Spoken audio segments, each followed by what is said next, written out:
যে সংকল্প নিয়ে কাজ করছে সমাজের প্রত্যেকটা অংশের মানুষের জন্য, তার নিরিখে দাঁড়িয়ে মানুষ ভারতীয় জনতা পার্টির সঙ্গে রয়েছে। আজকে ডেভেলপমেন্ট ইস্যুতে আজকে আমরা জানি যে ত্রিপুরা রাজ্য ছোট্ট রাজ্য, সেখানে আরবান এবং রুরালে মিলিয়ে প্রায় 4 লক্ষের উপর গরিব পরিবারে পাকা বাড়ি নির্মাণের ব্যবস্থা যদি করে থাকে একমাত্র ভারতীয় জনতা পার্টি করেছে। প্রত্যেকের বাড়িতে শৌচালয়, পাকা শৌচালয়ের ব্যবস্থা যদি করে থাকে ভারতীয় জনতা পার্টির সরকার করেছে।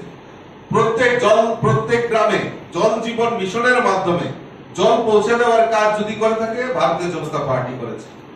প্রত্যেক জায়গায় মানে আমাদের যে সামাজিক ভাতা যেটা 700 টাকা ছিল সেটাকে 2000 টাকা করার কাজ যদি করে থাকে ভারতীয় জনতা পার্টি সরকার করেছে।